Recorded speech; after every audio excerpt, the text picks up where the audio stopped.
দর্শক, যেমনটা জানাচ্ছিলাম, আজও রাজধানীর বিভিন্ন পেট্রোল পাম্পে দেখা দিয়েছে তীব্র জ্বালানি সংকট। সেই খবরগুলোই রাখছেন সহকর্মী ইমতিয়াজ মাহমুদ, তিনি রয়েছেন আসাদ গেটে। ইমতিয়াজ, জানাবেন আসাদ গেটের কি অবস্থা? আপনি কোন ফিলিং স্টেশনে রয়েছেন এবং সেখানে গাড়ির সারি দেখতে পাচ্ছি, জ্বালানি সংকট কেমন দেখছেন?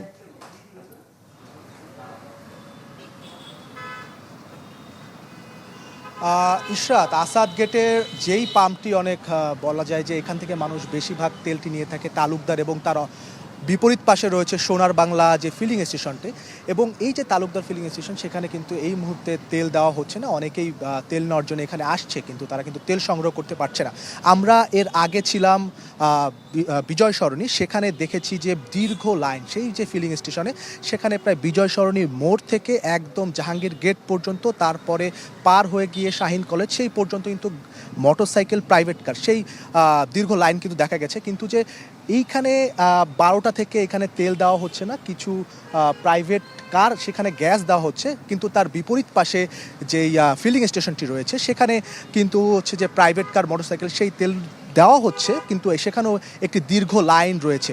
তাছাড়া বিজয় সরণিতে আমরা হচ্ছে যে সেখানে মানুষের সাথে কথা বলেছি, তারা বলেছে যে তাদের দিনের প্রায় অর্ধেকটা সময় কিন্তু এই যে তেল নেওয়া সেটার পিছনে চলে যায়। তারা 3 থেকে 4 ঘন্টার মতো এখানে তারা হচ্ছে যে দীর্ঘ লাইনে দাঁড়াচ্ছে এবং পরবর্তী তেল সংগ্রহ করছে।